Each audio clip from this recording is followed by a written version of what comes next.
En el verano de 1944, sobre los cielos de Europa ardía una guerra que Alemania estaba perdiendo no solo en tierra, sino también en el aire. Y los ingenieros alemanes tenían apenas semanas para construir el caza más avanzado de la historia antes de que todo colapsara. Un avión que nacería entre escombros, con alas de madera y motores sin terminar, que sin embargo cambiaría la aviación mundial para siempre, inspirando a los soviéticos, resucitando en Sudamérica y convirtiendo a su creador en una leyenda que ningún bando de la guerra pudo enterrar del todo.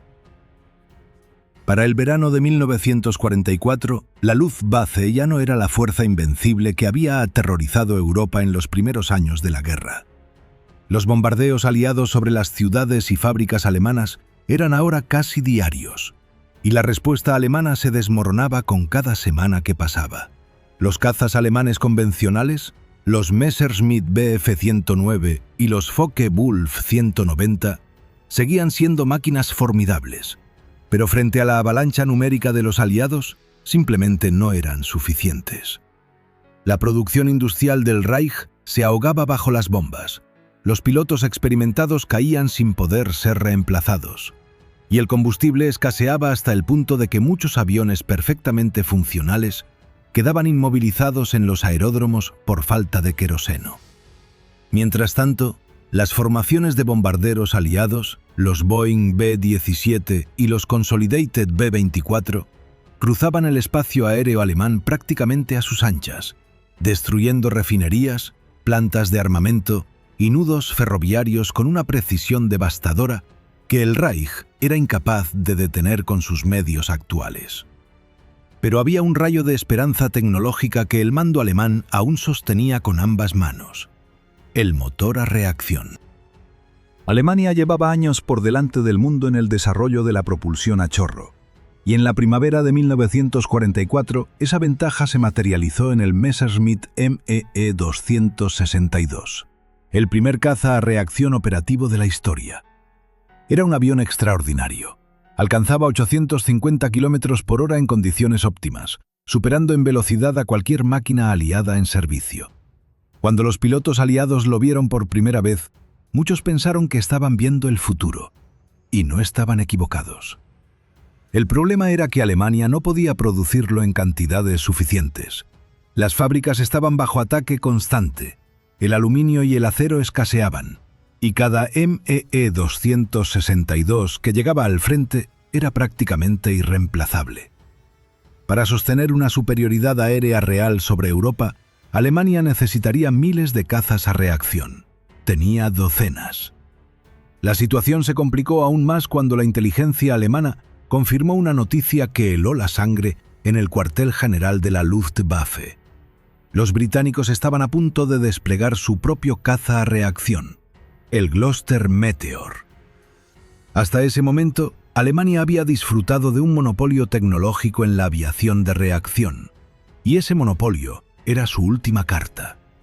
Si los aliados conseguían operar sus propios jets en grandes cantidades y su industria era infinitamente más capaz que la alemana en ese momento, entonces ni siquiera la superioridad técnica alemana podría marcar la diferencia. El mando de la Luftwaffe se enfrentó a una verdad brutal. Tenían la tecnología correcta, pero no el tiempo ni los recursos para usarla. Fue en ese momento de desesperación cuando el alto mando alemán tomó una decisión radical que lo cambiaría todo. El 3 de julio de 1944, el Tercer Reich puso en marcha el llamado Programa de Emergencia de Cazas, una iniciativa sin precedentes que cancelaba de golpe la producción de la mayoría de los bombarderos y aviones multirol de la Luftwaffe para redirigir todos los recursos disponibles hacia el desarrollo y fabricación de cazas a reacción baratos, rápidos de construir y letales. No importaba si no eran perfectos, importaba que hubiera muchos y que llegaran pronto. El programa envió una señal clara a todos los equipos de diseño aeronáutico del Reich. Quien presentara el mejor caza a reacción, simple de producir y devastador en combate, tendría el respaldo total del Estado en sus últimos meses de vida. Fue en ese instante cuando un proyecto que llevaba 2 años dormido en los cajones de Focke-Wulf volvió a cobrar vida de manera explosiva. Un avión de silueta futurista, con alas en flecha y un diseño que no se parecía a nada que hubiera volado antes. El Focke-Wulf TA-183, al que sus propios creadores habían apodado Huckebein, el cuervo de la mala suerte. Y el apodo resultaría ser una profecía. Kurt Tank no era un ingeniero cualquiera. Era uno de los diseñadores de aviación más brillantes y respetados de Alemania. El hombre que había dado vida al Focke-Wulf 190, el caza que había puesto en serios apuros a los Spitfire británicos sobre el Canal de la Mancha y que durante años había sido considerado el mejor avión de combate de hélice del mundo. Pero en el otoño de 1944, Tank sabía perfectamente que los tiempos de los motores de pistón habían terminado y que el futuro de la aviación pertenecía al turborreactor. Y dentro de su equipo había un hombre que ya había pensado en ese futuro con una claridad asombrosa: el ingeniero Hans Multop. Multop era una figura peculiar incluso en el contexto de la ingeniería alemana de guerra, un ambiente que no escaseaba en talentos excéntricos. Joven, metódico y con una capacidad fuera de lo común para visualizar soluciones aerodinámicas que sus contemporáneos tardaban meses en comprender, Multop llevaba tiempo obsesionado con un problema fundamental de los cazas a reacción de primera generación: la inestabilidad a alta velocidad. El ME-262, pese a toda su potencia, tenía serios problemas de control cuando se acercaba a velocidades cercanas a las del sonido.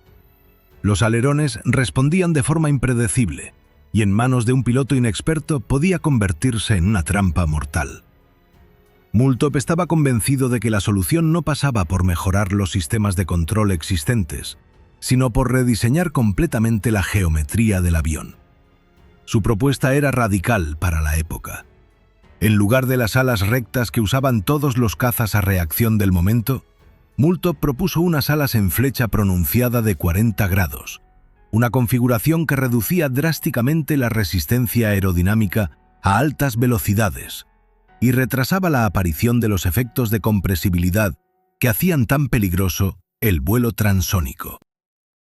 Para resolver los problemas de estabilidad longitudinal, diseñó un plano de cola en posición elevada montado en lo alto de la deriva vertical, formando la característica cola en T que convertiría al TA-183 en un avión reconocible a primera vista. El tren de aterrizaje era triciclo, con rueda delantera, algo todavía poco habitual en los cazas alemanes y que mejoraba notablemente el comportamiento del avión durante el despegue y el aterrizaje. La toma de aire del motor estaba ubicada en el morro del fuselaje, debajo de la cabina acristalada tipo burbuja que daba al piloto una visibilidad panorámica superior a la de cualquier caza alemán anterior. El corazón del TA-183 sería el turborreactor Heinkel HES-011, un motor que en el papel prometía una potencia de empuje de unos 1.580 kilogramos fuerza, suficiente para impulsar al avión hasta velocidades de crucero de aproximadamente 1.000 kilómetros por hora, superando ampliamente los 850 kilómetros por hora del ME-262 y dejando muy atrás cualquier cosa que los aliados pudieran poner en el aire en ese momento. El armamento proyectado era igualmente impresionante: 4 cañones MKA-108 de 30 milímetros montados en el morro del fuselaje, capaces de destrozar un bombardero pesado con apenas una ráfaga corta, más la posibilidad de transportar hasta 450 kilogramos de munición exterior en puntos de anclaje bajo el fuselaje para misiones de ataque al suelo. Sin embargo, la realidad material de la Alemania de finales de 1944 convirtió cada etapa del diseño en una lucha constante contra la escasez. El plan original contemplaba una estructura primaria de aluminio, con largueros principales formados por 2 vigas en doble T unidas mediante chapas de acero. Pero el aluminio ya era un bien casi imposible de conseguir en las cantidades necesarias. Las fundiciones alemanas estaban destruidas o trabajando al límite para abastecer otros programas considerados prioritarios, y el equipo de Tank recibió instrucciones claras. El ala del TA-183 debería construirse en madera. Costillas de madera fijadas a los largueros delanteros y traseros darían forma al perfil alar, y todo el conjunto quedaría recubierto con contrachapado. Era una solución que en los años 30 habría resultado perfectamente normal, pero en un caza a reacción diseñado para volar cerca de la velocidad del sonido, resultaba profundamente inquietante. La madera era vulnerable al fuego, a la humedad y, sobre todo, al impacto de la munición enemiga. Un solo impacto en el ala podía provocar una desintegración estructural a las velocidades que el Ta-183 pretendía alcanzar. El equipo lo sabía, Tank lo sabía, y aún así no había alternativa. A principios de enero de 1945, el equipo de Tank trabajaba contra el reloj en las instalaciones de Focke-Wulf en una Alemania que se deshacía a pedazos. El frente oriental se había derrumbado. El ejército rojo había cruzado el Vístula en Polonia y avanzaba hacia el interior del Reich a un ritmo que hacía semanas antes había parecido imposible. En el oeste, las fuerzas aliadas habían absorbido el último gran contraataque alemán en las Ardenas y ahora se preparaban para cruzar el Rin.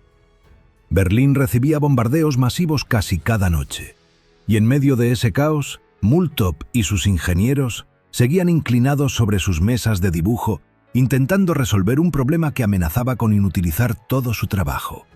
El centro de gravedad del Ta-183 no cuadraba. El problema era técnicamente solucionable, pero requería tiempo, y el tiempo era exactamente lo que Alemania ya no tenía. La posición del motor en la parte trasera del fuselaje y la ubicación de la toma de aire en el morro creaban un equilibrio de masas que no se comportaba como los cálculos iniciales habían predicho. En ciertas condiciones de vuelo, especialmente durante maniobras bruscas a alta velocidad, el avión tendía a volverse inestable de una manera que ningún piloto podría corregir con los reflejos humanos habituales. El equipo barajó distintas soluciones: desplazar el depósito de combustible, reposicionar el armamento, modificar la geometría de la cola. Cada cambio generaba nuevos problemas en cascada que obligaban a revisar cálculos durante días enteros. Mientras el equipo de Tank luchaba con esos problemas internos, en el exterior se desarrollaba una batalla burocrática igualmente decisiva. El Ministerio de Aviación del Reich había convocado a todos los equipos participantes en el programa de emergencia de cazas para una evaluación definitiva prevista para finales de febrero. Además del TA-183, competían propuestas de Heinkel, Blohm und Voss, Messerschmitt y Junkers. El proyecto rival más peligroso era el Junkers EF-128, un diseño igualmente avanzado que apostaba por una configuración de ala en delta y que contaba con apoyos importantes dentro del ministerio. Los ingenieros de Junkers argumentaban que su diseño era aerodinámicamente más limpio y que resolvía de forma más elegante los problemas de estabilidad transónica que seguían atormentando al equipo de Multop. El 28 de febrero de 1945, los evaluadores de la Luftwaffe examinaron todas las propuestas y tomaron una primera decisión que dejó al equipo de Tank con el estómago encogido. El Junkers EF-128 quedaba en primer lugar y el TA-183 en segundo. Para el equipo de Focke-Wulf, que había invertido meses de trabajo agotador en condiciones de guerra, la noticia fue un golpe duro. Sin embargo, pocas horas después se produjo un giro inesperado. Tras una revisión más detallada de los criterios de producción y de las capacidades reales de la industria alemana en ese momento, los responsables del programa llegaron a la conclusión de que el TA-183 era en realidad la opción más viable. Su diseño era más sencillo de fabricar en serie, utilizaba menos componentes críticos difíciles de obtener, y su rendimiento proyectado seguía siendo superior al de cualquier caza aliado en servicio. Tank recibió la orden de construir maquetas a tamaño real y preparar todo para un primer vuelo de prueba en mayo de 1945. Para entonces, sin embargo, mayo de 1945 era casi una fecha de ciencia ficción. El Reich se medía ya no en meses, sino en semanas. Las instalaciones de Focke-Wulf en la ciudad de Bad Eilsen, donde el equipo de Tank había trasladado parte de su trabajo huyendo de los bombardeos sobre las grandes ciudades industriales, empezaron a recibir informes de que las columnas blindadas británicas avanzaban hacia su posición. El 8 de abril de 1945, las tropas del ejército británico tomaron las instalaciones. Tank y parte de su equipo lograron escapar hacia el sur en los últimos días antes de la capitulación, pero los prototipos del Ta-183, que aún no habían completado ni su ensamblaje básico, quedaron en manos aliadas junto con toneladas de documentación técnica. El caza más avanzado de la Luftwaffe jamás levantó el vuelo.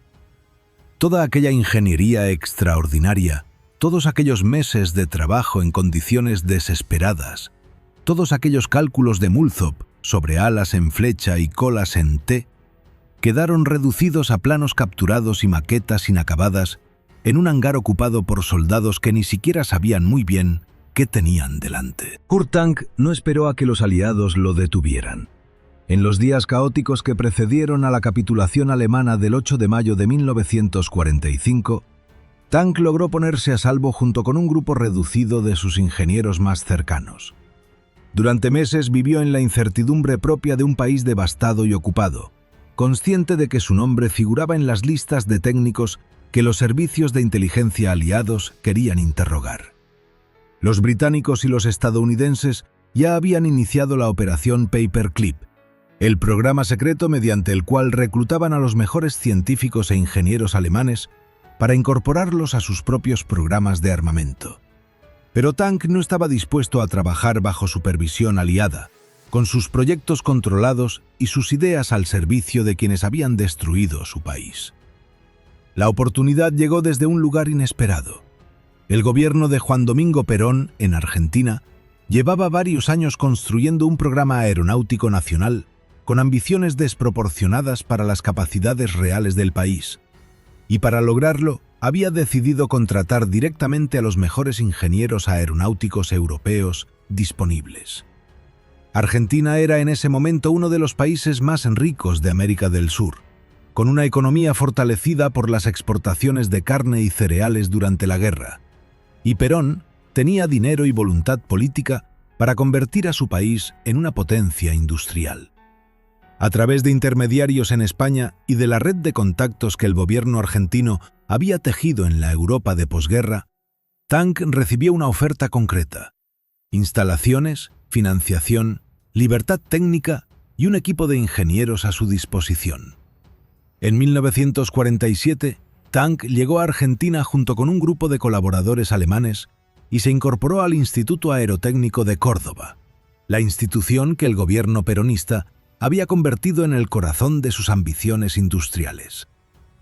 Lo primero que Tank hizo al instalarse en Córdoba fue retomar los planos del Ta-183, adaptando el diseño original a las condiciones y materiales disponibles en Argentina. El proyecto recibió la denominación oficial IAE-33 y el nombre Pulqui II, que en lengua mapuche significa flecha. El primer prototipo comenzó a ensamblarse en los talleres del instituto con una mezcla de componentes importados y fabricación local, en un proceso que reflejaba exactamente las mismas tensiones entre ambición técnica y limitaciones materiales que habían marcado el proyecto original en Alemania. El 9 de junio de 1950, el piloto de pruebas Edmundo Weiss llevó el primer prototipo del Pulqui II al aire desde el aeródromo de Córdoba. El vuelo duró apenas unos minutos, pero fue suficiente para confirmar que el concepto básico era aerodinámicamente sólido. Para Tank, que había visto su trabajo destruido, capturado y dispersado 5 años antes, fue un momento de vindicación personal extraordinaria.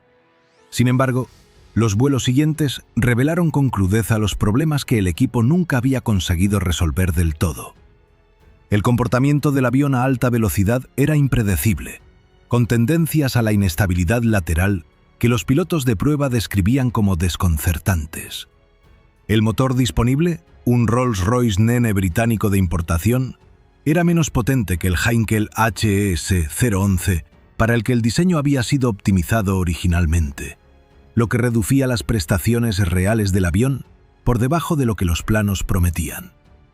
Se construyeron 5 prototipos en total a lo largo de los años siguientes, cada uno con modificaciones destinadas a corregir los problemas detectados en el anterior. Pero el programa nunca terminó de madurar.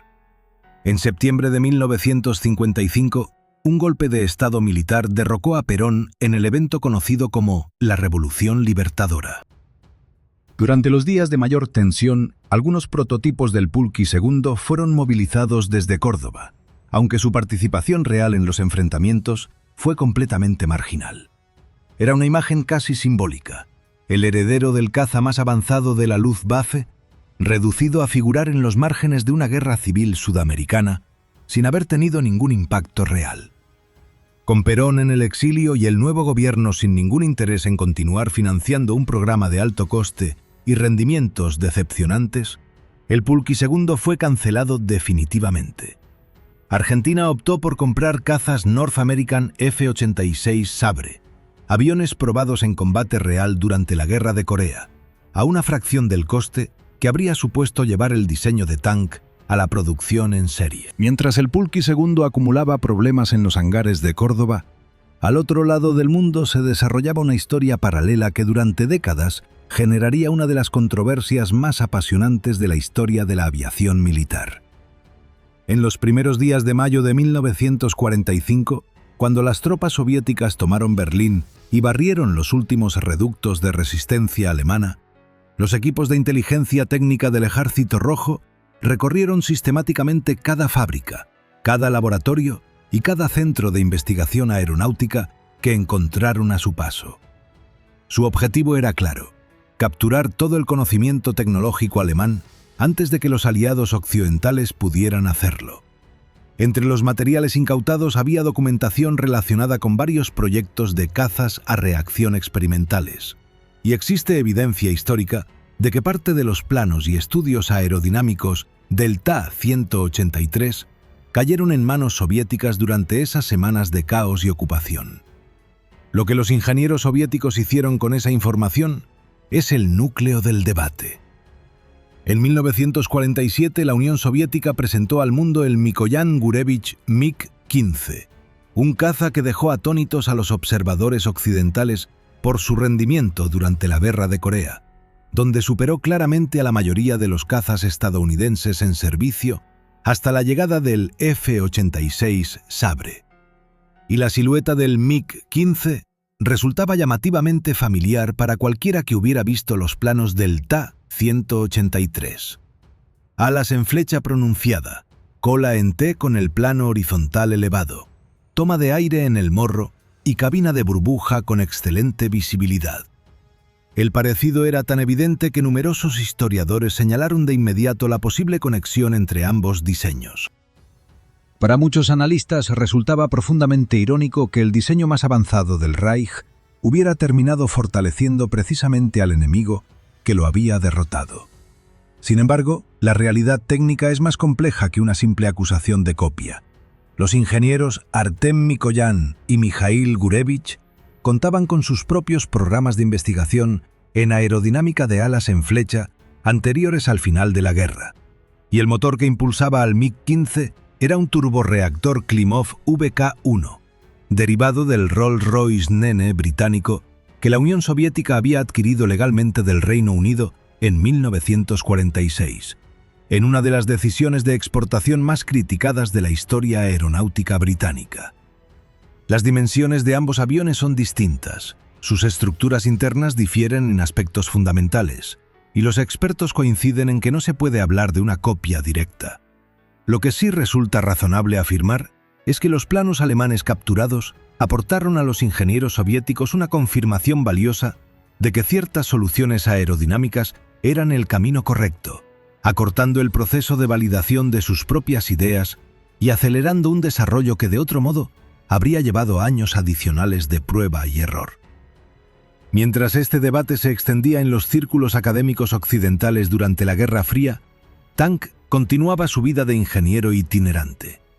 Tras el cierre del programa argentino, regresó a Europa Occidental a finales de los años 50 y colaboró posteriormente en India en el desarrollo del caza Hindustan HF-24 Marut durante los años 60, otro proyecto lleno de ambición técnica que tampoco alcanzó su potencial real por limitaciones de motor y recursos, repitiendo con asombrosa fidelidad el mismo patrón que había definido toda su carrera. Tank falleció en Múnich en junio de 1973 con 81 años, habiendo trabajado en 3 continentes distintos y dejado su firma en aviones que volaron bajo 5 banderas diferentes. Nunca vio volar el ETA-183. La historia del ETA-183 es, en el fondo, la historia de una idea que llegó demasiado tarde para el país que la concibió y demasiado pronto para los que intentaron continuarla. Un avión que nunca entró en combate, que no cambió el resultado de ninguna guerra, pero cuya geometría aparece de forma directa o indirecta en algunos de los cazas más temibles de la segunda mitad del siglo XX. La mejor arma que Alemania diseñó en toda la guerra fue también la más inútil. Un prodigio de ingeniería que existía únicamente sobre el papel, en maquetas a medio terminar y en los planos que viajaron por el mundo en los maletines de un ingeniero en fuga. Si esta historia te ha parecido tan fascinante como a nosotros, deja tu like ahora mismo. Escribe en los comentarios qué avión de la Segunda Guerra Mundial te gustaría que contáramos a continuación y suscríbete al canal para no perderte ninguna de las próximas historias.